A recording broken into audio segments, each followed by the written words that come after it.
Bienvenidos a Cruce de Palabras por Telesur. Soy Luis Hernández Navarro y hoy nos acompaña en el estudio Osvaldo Caldú.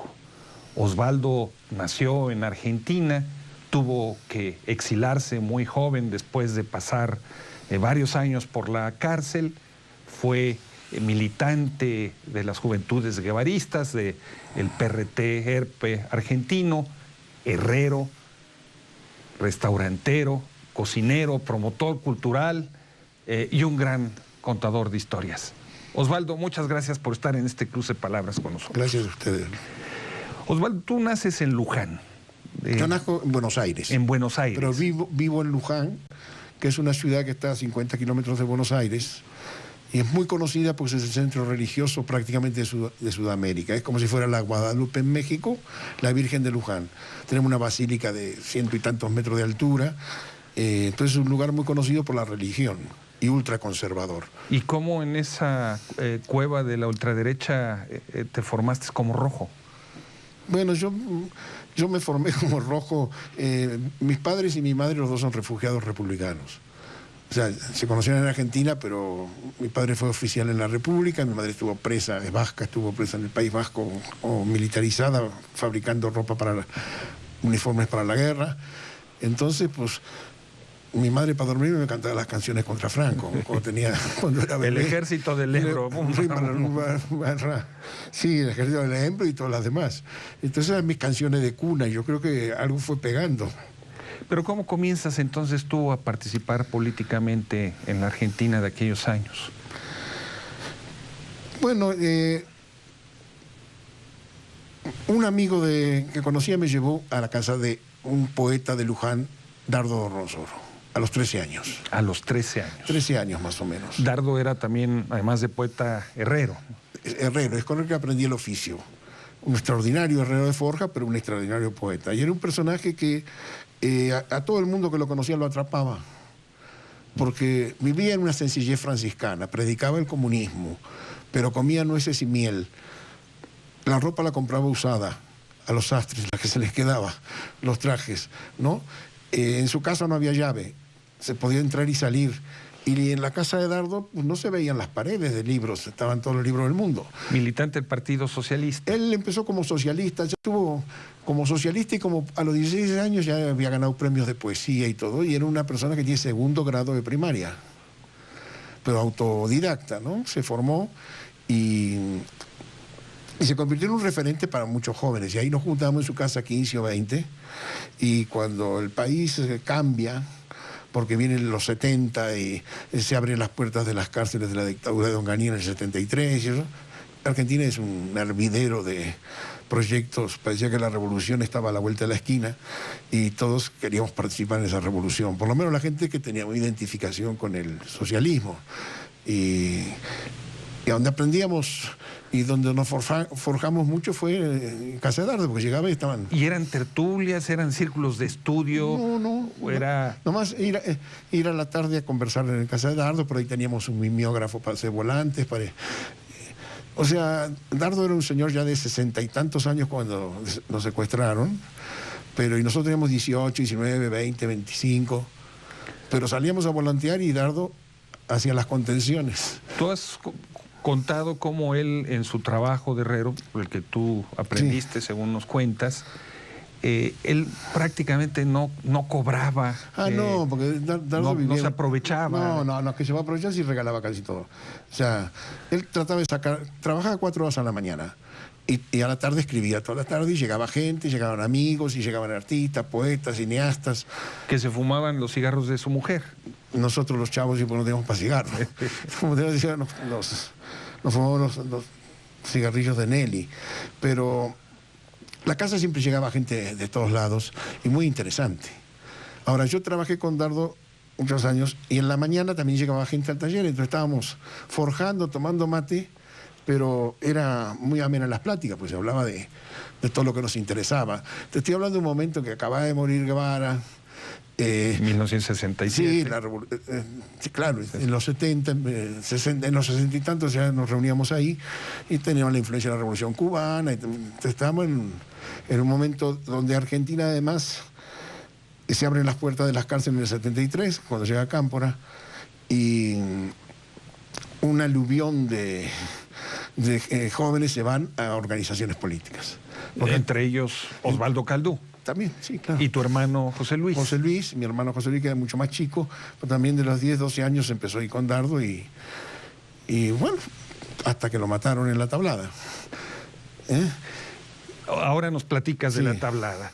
Pero a ti, cuando tú comienzas a participar en actividades políticas, pero comienzas a sufrir también la represión muy joven. Sí, bueno, en esa época lo que hacíamos en la Casa de Dardo es organizar las volanteadas, las pintas, toda la actividad, ¿no? Pero se hizo contacto con las organizaciones armadas. Y Dardo era un impulsor de la revolución social armada.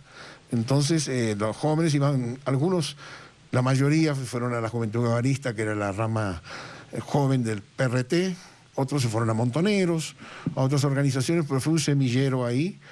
Y sí, la represión, en el año 71 me fui a Chile.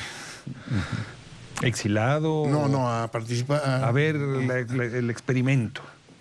Sí, estuve trabajando en la seguridad del presidente Salvador Allende. Sí, en la calle Las Condes, ahí tenía la casa con un jefe de seguridad que era Arturo Hoffman, que murió acá en México. Ajá, y tú trabajabas ahí con ellos. Y me fui a Chile un año. Y de regreso, pues ya me detuvieron en frontera, pasé un simulacro de fusilamiento ahí en las cuevas. O sea, sí, alrededor. Amenazaron con que te iban a fusilar. Tiraron balazos así. Sí, yo venía de Chile caminando. Una experiencia tonificante, me imagino. Venía de Chile caminando porque estaba la frontera cerrada por nieve. Y en 2 días llegué arriba, a las cuevas. Y la policía del otro lado estaba aburrida porque llevaba 15 días con la frontera cerrada por la nieve. Entonces nos revisaron, encontraron algunas cosas comprometedoras. Entonces nos llevaron ahí en cueros a la nieve, a un muro y tac, tac, tac, tac. Pero cuando ves que no te pega la primera, sabes que ya no te están tirando a matar. ¿Y esa fue entonces tu primera experiencia? Sí, represiva? después en Luján fui detenido 2 o 3 veces. Después fui detenido alguna vez en Paraná. Me agarraron transportando material del ERP. Pero todavía la legislación no era tan dura sobre estas actividades. Entonces estaba 3, 4 días preso y salía.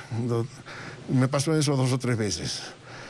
Ya la última me detienen en Luján y mi abogado, se llama Raúl Castro, me dice, te saqué con un habeas corpus, pero pélate de acá porque...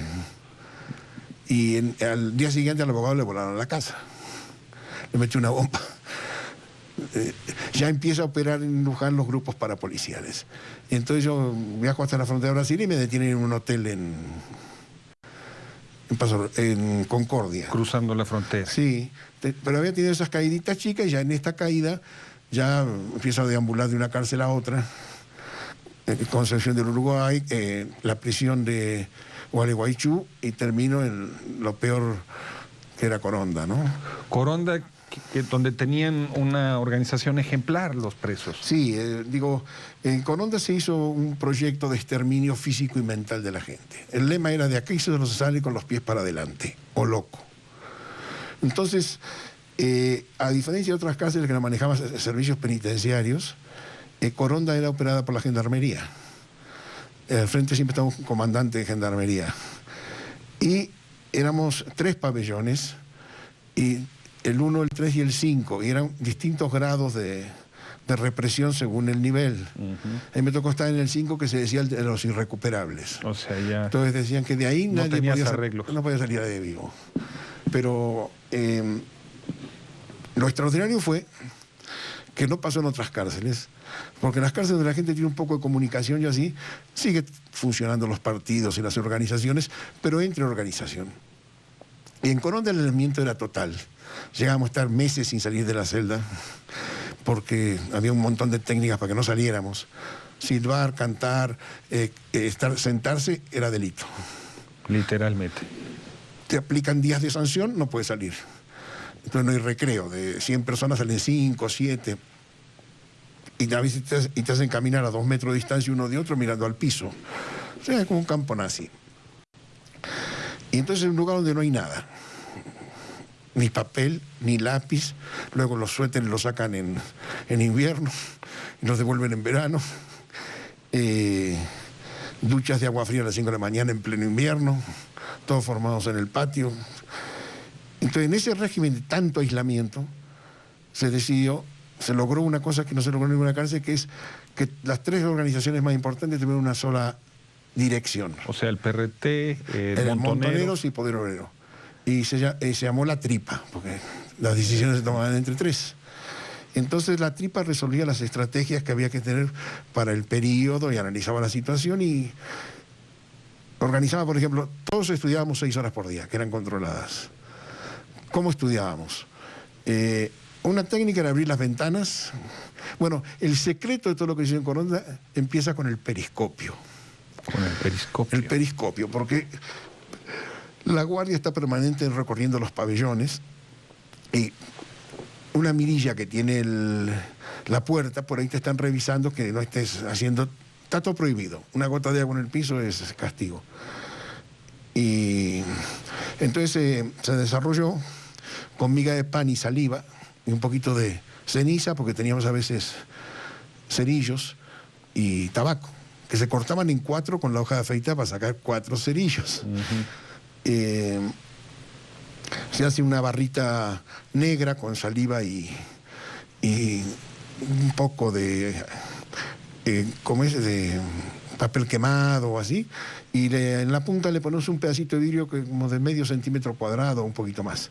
Se lo inclina en un ángulo y las puertas abajo tienen 10 hoyos para que respiren, como de 3/4 de pulgada. Entonces por ahí se saca esta barrita y se espejea el pasillo. Entonces miramos para un lado, no hay nadie, se pasa una señal de Morse a la pared de al lado y el otro saca para el otro lado. Cuando tenemos controlado el pasillo, se golpea el piso para que hagan lo mismo abajo en la misma estructura de celdas, y llega un momento que los 3 pisos tienen gente vigilando con espejos. Y ahí empieza un murmullo y un ruidero porque se hace deporte que está prohibido, se dan clases. Por ejemplo, se abría la ventana y lo que yo no aprendí en la escuela lo aprendí en Coronda, porque podían agarrar un hecho histórico y pasarse 3 meses discutiendo las corrientes económicas en la Revolución de Mayo. O sea, saliste ahí con grado académico y todo. Digo, intelectualizado a reja, como decíamos allá, pero yo vi compañeros que llegaron analfabetos, aprendieron a escribir en un pan de jabón con una pajita, porque no había papel ni lápiz, y después hablaban de... Los escuché dar clases de filosofía con conceptos en jonio antiguo.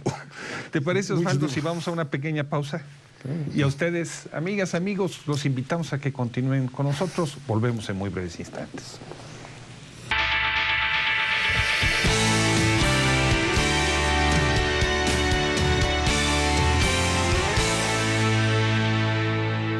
Estamos ya de vuelta en este cruce de palabras.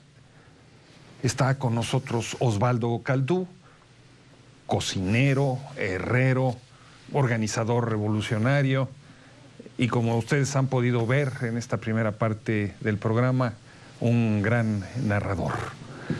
Osvaldo, una historia tan grande, nos decías que hace falta toda una vida para contarla. Sí. Mientras tú estás dentro de prisión, ¿qué sucede con el resto de tus compañeros? Bueno, yo estoy en este momento acá por una especie de azar macabro, porque era el más viejo del grupo que se reunía en la casa de Dardo, y tenía yo 22 años, que era el más viejo. Los demás tenían 18 y 19. A mí me detienen en el 75, ya voy a las cárceles, y a los jóvenes de la Juventud Guevarista, promedio de 18 años, se siguen reuniendo, siguen trabajando, y surge en Luján el comando Bruno Genta de Libertadores de América, que era un brazo de exterminio operado desde el cuartel de Mercedes, que está ahí a 30 kilómetros, que por cierto es de donde salió Videla. Y entonces empiezan a operar y sacan un comunicado que está en el libro que vas a presentar, condenándonos a mutilación total a 20 y tantos. A mutilación total. Así, ahí está el texto en el libro, sí, mutilación total. Puros jovencitos, entre esos estaba yo, estaba mi hermano, y bueno, cumplieron eficientemente, vivimos 2 de todo el grupo, creo. 2. De como de 25, 24 que condenaron, vivimos 2 o 3. O sea que... ¿Y tú te salvaste porque estabas en la cárcel? Me iban a buscar a mi casa, y le golpeaban a mi madre, la encapuchaban, para que dijera dónde estaba. Pero no había computadoras, entonces yo estaba en una cárcel a 500 kilómetros y no se coordinaban, porque además estos grupos eran parapoliciales. Era todo ejército, ¿no? Pero sí, este grupo se llevó a todos los compañeros y se llevó a Dardo. Un primer secuestro, lo amenazó de que se retractara públicamente lo que había escrito, y Dardo le contestó con un texto de declaración jurada planteando su posición y diciendo que sobre su tumba iban a ver florecer un puño, y lo fueron a buscar y desapareció. Después supimos que fue decapitado. Un poeta revolucionario, se definía a sí mismo. Sí. Tú dices, sobre su tumba saldrá... Verán florecer un puño. Eso lo dice Dardo en su declaración. Y años después, Osvaldo, tú forjas una escultura donde en homenaje a Dardo, donde precisamente sale el puño de la piedra, sí. ¿Cómo es esa historia de la escultura? Yo seguí trabajando. Yo tengo un restaurante, pero sigo trabajando de herrero porque es mi hobby. Además, los martillazos me recuerdan mi taller con Dardo. Entonces es muy grato estar pegándole con el martillo al yunque. Ahora ando un poco enfermo y no lo puedo hacer. Pero me fui. Estábamos con el asunto de cómo es que tú emprendes el proyecto de hacer la escultura de Dardo. Hace muchos años publiqué en México el viernes 25, lo mandé para Argentina, una recopilación de los poemas de Dardo que me mandó su mujer. Pasaron años y acabo de hacer otro que se llama Viernes 25, otros relatos, y donde puse todas las historias, cuento esta historia, están las cartas de Nelly, la mujer de Dardo, desgarradoras cartas de cómo buscó a su compañero toda la vida, ¿no? Y como se me ocurrió, digo, ¿cómo hago para hacer un homenaje a mis amigos? Y yo tenía la intención de poner una biblioteca en Luján, pero no se pudo. Entonces... ¿Era demasiado subversivo? No, se complicó. Estaba tratando de conseguir una propiedad para poner una biblioteca, la biblioteca de Dorronsoro, ¿no? Pero entonces se me ocurrió hacer un yunque porque primero Dardo decía que el metal más noble era el hierro. Porque nadie se agacha a levantar un pedazo de hierro, pero oro y plata, aunque no tenga forma. Entonces Dardo decía, lo que vale el hierro no es el metal, sino la mano del hombre que lo trabaja. ¿No? Entonces tenía que ser... tenía que representar también ese puño que dijo él que iba a seguir, ¿no? Iba a florecer sobre su tumba. Entonces hicimos un puño con una mano y una pluma en la mano, ¿no? Y el yunque, porque es el símbolo del herrero, pero también es, geométricamente con la mano forma la estrella, que es el símbolo del herrero. ¿Y esa escultura la trasladaste hasta Argentina? Sí, la hice acá en México. Un año estuve en la Fragua más o menos trabajando y la llevé a Argentina y allá la monté en una glorieta que ahora se llama Dardo Dorronsoro. Y ya ahora la escultura con lo que le eché adentro pesa 20 toneladas. Porque dijeron los militares que la iban a volar. Cuando salió en los diarios que la iba a construir, comentaron, ahí ya sabes, en las redes. Entonces digo, de acero y con concreto adentro para que pongan una buena carga. Y aguanta el choque de un tráiler ahora. Esta escultura es parte de una labor más amplia que has hecho tú de recuperar la memoria histórica de la resistencia y de la represión que vivió la insurgencia argentina. Claro, bueno, sí, hemos tratado siempre de estar denunciando la situación. Tenemos cantidad de compañeros desaparecidos, la lucha sigue en Argentina buscando cadáveres, buscando restos, y yo me he tratado de dar difusión a todas estas cosas y también mucho a la resistencia de Coronda, porque fue única la resistencia a la cárcel de Coronda, ¿no? En condiciones extremas, sin nada, se resolvían cuestiones prácticas, ¿no? Por ejemplo, tratar de conseguir en el patio, arrastrando los pies, una pila para sacarle grafito, para hacer un lápiz que escribía en papelitos de cigarrillos. Y en esos papelitos de cigarrillos se doblaban chiquititos, chiquititos, se cubrían con plástico y se meten en la boca. Y lo traes siempre en la boca. Y si el guardia te hace abrir la boca, te lo tragas. Después lo buscas y te lo vuelves a meter en la boca. Sí, eso se llamaban caramelos. Bueno, ahí tenías materialismo dialéctico, materialismo histórico, historia de las revoluciones, en papelitos de cigarros. ¿Cómo es que tú sales de la cárcel, Osvaldo? Salgo porque en un momento que estaba muy denunciada ya la represión de los militares y en el mundo había escándalo por desaparecidos, ahí España pide a los presos políticos españoles. Y yo no soy preso político español, pero mi madre y mi padre son españoles, gestionaron ante la embajada y utilizaron una figura que está en la Constitución. Nosotros éramos PEN, presos a disposición del Poder Ejecutivo Nacional. Primero yo llegué con causa, pero la causa la pude lograr sobreser y entonces quedé preso a disposición del Ejecutivo. Y así éramos miles, éramos 30.000 en el país, o 10.000, o 20.000, no sé. Y hasta que no firmara el presidente de vuelta no salías. No tienes tiempo, no tienes... Según la Constitución, a los 60 y tantos días tendrías que haberte ido al exilio, pero como había dictadura, no había forma. Entonces no había forma. Pero en una de esas, en un pequeño afloje de eso, por la presión de Cruz Roja Internacional, Naciones Unidas, salió un pequeño grupo que reclamó el rey de España. O sea que no soy monárquico. Sí, yo como el capitán Azueta diría, si mi libertad depende de que me saque el rey, prefiero que seguir preso. Pero saliste libre finalmente. Sí, salí a España, esposado al avión, obviamente, ¿no? De 67 kilos, con la mitad de lo que tengo ahora. Y en España éramos miles de refugiados.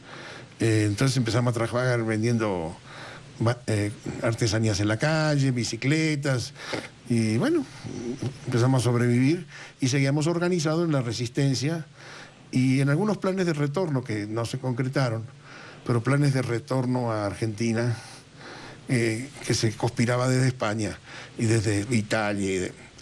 Y del grupo nuestro, un grupo se fue a Nicaragua y participó en la revolución sandinista.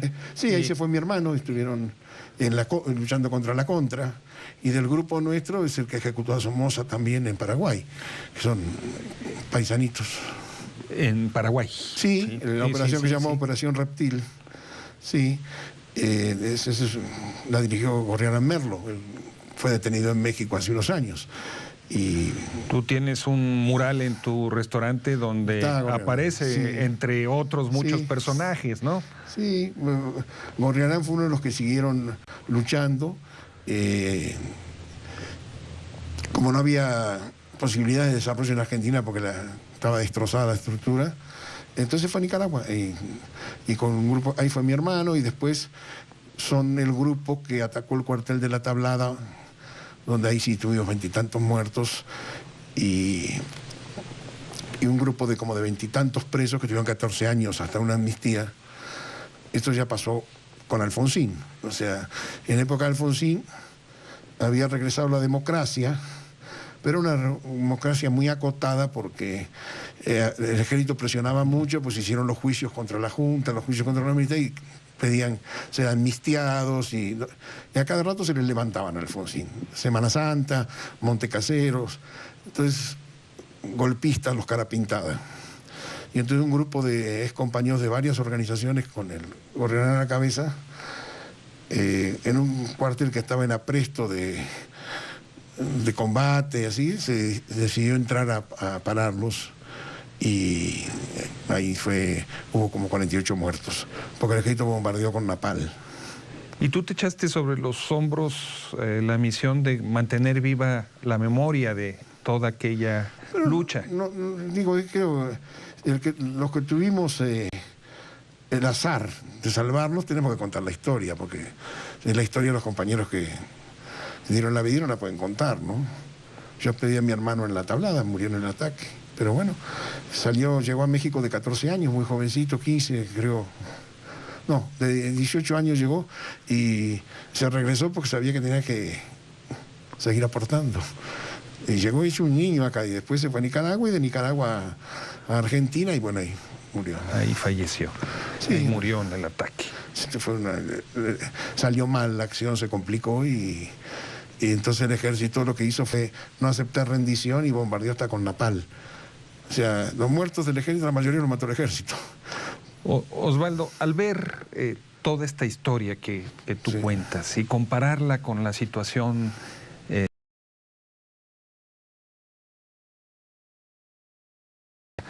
todo ese sacrificio y Yo serían digo las que sí, cosas peores sin ese sacrificio. había que hacerlo.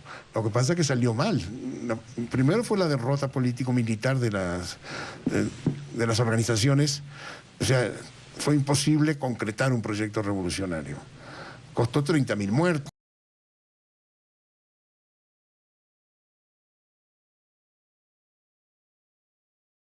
Después evolucionó hasta...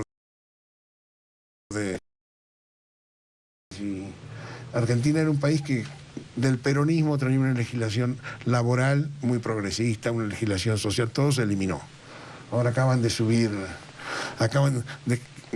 recortar las jubilaciones y las pensiones, subieron la edad jubilatoria a 70 años. Y bueno, Macri es un personero de neoliberalismo y de oscuro pasado y trayectoria negra, ¿no? Pero toda esa lucha, entonces, resumiríamos, había que hacerla. Hay que hacerlo, porque tú no sabes los resultados, ¿no? Nadie tiene el diario del día siguiente. Entonces, bueno, en el momento se analiza la situación y parece que la revolución era algo inmediato. Entonces, yo, por ejemplo, acababa de quedar viuda mi madre y en vez de ponerme a ayudarla, dije, no, la revolución es primero. Me voy a Chile, porque pensábamos que no podíamos por cuestiones... Estamos bien ideologizados, que por cuestiones personales no aportar a los proyectos colectivos, ¿no? Osvaldo, muchas gracias por estar con nosotros aquí en este Cruce de Palabras. Y ustedes, amigas y amigos, muchas gracias por su amable asistencia el día de hoy. Y ya saben, los esperamos la próxima semana aquí en Telesur.